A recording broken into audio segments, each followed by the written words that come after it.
मेरा न तो शासन प्रशासन कोई नहीं सुन रहा है और वह जो ठेकेदार हैं सत्येंद्र सोनी मेरे नाम पर, मेरे बहन के नाम पे और मेरी माँ के नाम पर रिपोर्ट दर्ज कराया है।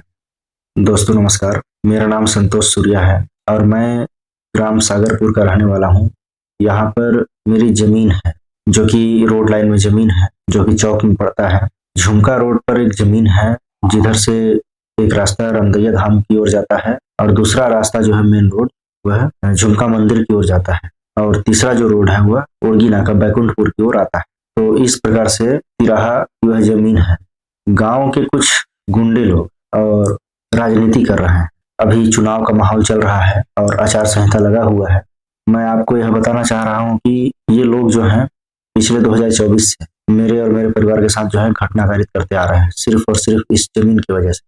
अभी हाल ही में 28 जनवरी को ही एक घटना फिर से कारित किए और वह घटना यह थी कि ठेकेदार जो है वो जेसीबी लेकर के आ गया और आकर के चुपचाप जो है जमीन पर खुदाई करने लगा। हमने मना किए तो वह नहीं माना। फिर किसी भी प्रकार से हम लोग वहां पर जाके अड़ गए, खड़े हुए। तो गांव के जो उप सरपंच है, सरपंच और उप सरपंच और गांव के कुछ और भी दबंग व्यक्ति वह सभी आ गए वहां पर और इकट्ठा हो गए। यह जबरन वोट वसूली के लिए, मतलब वोट की राजनीति के लिए जो है कि उस जमीन को हड़प रहे हैं। जबरन हमारी जमीन पर जो है दुर्गा पंडाल बना रहे हैं और यह कितना बड़ा राजनीति है, किस नेता के का सहारा लेकर ये लोग कार्य कर रहे हैं। लेकिन आप लोगों से गुजारिश करता हूं कि आप लोग वोट अगर दें तो ऐसे नेता को चुने आप लोगों के जीवन में जो आपके सुख दुख में साथ दे और किसी भी प्रकार से कभी कोई तकलीफ या फिर लूट खसोट ना करे। मैं वीडियो नहीं बना पा रहा हूँ, मैं बहुत परेशान हूँ और अकेले मैं इस लड़ाई को लड़ रहा हूँ। इसमें मेरा परिवार जो है मेरे साथ है। यहाँ तक कि कानून को भी अपनी ताक पर रख करके ये लोग कार्य कर रहे हैं। मेरा न तो शासन प्रशासन कोई नहीं सुन रहा है और वह जो ठेकेदार हैं सत्येंद्र सोनी मेरे नाम पर, मेरे बहन के नाम पे और मेरी माँ के नाम पर रिपोर्ट दर्ज कराया है कि हम लोग उसको मार रहे थे ऐसा कहकर। और जो बर्ताव मेरी बहन के साथ वह किया है सत्येंद्र और मेरी माँ के साथ जो बर्ताव किया है उसका रिपोर्ट जब मैं लिखाने के लिए गया और लिखित में भी दिया तो हमारा रिपोर्ट नहीं लिखा गया। पहले भी घटना हो चुकी है जब मेरे उस जमीन पर एक मकान बना हुआ था, बहुत ही पुराना मकान बना हुआ था। उस मकान को भी बिना नोटिस के तोड़ दिए लोग। इसके बारे में मैं डिटेल आगे बताऊंगा। उस समय भी मेरी माँ को जो है कि जहर पिला दिया था सत्येंद्र सोनी ने और मेरी माँ का इलाज जो है हॉस्पिटल में चल रहा था।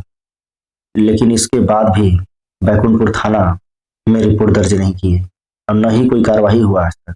मैं इस घटना से बहुत प्रभावित हूँ और परेशान हूँ, त्रस्त आ गया हूँ। शासन प्रशासन की इस कार्रवाई से मैं त्रस्त हो गया हूँ। आज मैं आप लोगों के सामने जो है कि गुजारिश कर रहा हूँ कि आप लोग जो है सही नेता को चुने, किसी के बहकावे में ना आए और मेरा सपोर्ट करें, सहयोग करें। इस अन्याय के खिलाफ मैं लड़ाई लड़ रहा हूँ जिसमें मैंने कलेक्टर को आवेदन दिया, तहसीलदार को आवेदन दिया और हाई कोर्ट में मामला जो है लगा हुआ है और सिविल कोर्ट में मामला जो है चल रहा है।